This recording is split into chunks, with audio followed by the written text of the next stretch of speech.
તો મિત્રો જ્યારે કોઈ વ્યક્તિ નવો મોબાઈલ લે છે તો ત્યારે એને મોબાઈલમાં જે બાય ડિફોલ્ટ જે ભાષા આવે છે એ અંગ્રેજી આવે છે, કારણ કે મોબાઈલ જે વિદેશમાં બનતા હોય છે અને અંગ્રેજી ભાષા આવતી હોય છે.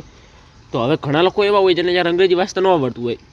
આજે પણ ભારત દેશમાં એવા લોકો છે જેમને અંગ્રેજી ભણેલા નથી, અંગ્રેજી વાંચતા નથી આવડતું. તો એવા લોકો ગુજરાતી ભાષા છે કેવી રીતે કરવી એ જાણવા માટે આનો વિડીયો લાસ્ટ સુધી બનાવી દેજો.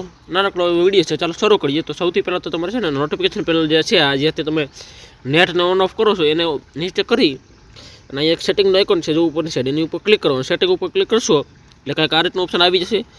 આમાં તમારે ઉપરની સાઈડ સ્ક્રોલિંગ કરવાનું છે ધીરે ધીરે, એકદમ નીચે વહી જાવ ને એકદમ નીચે.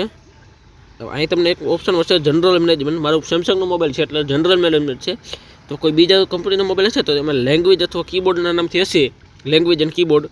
તો તમારે એની ઉપર ક્લિક કરવાનું છે. જેવું એની ઉપર ક્લિક કરશો એટલે કાંઈક આ રીતનો ઇન્ટરફેસ આવી જશે. હવે આમાં તમારે ઘણા બધા ઓપ્શન છે. સૌથી ઉપર એક ઓપ્શન છે લેંગ્વેજીસનો, એની ઉપર ક્લિક કરવાનું છે.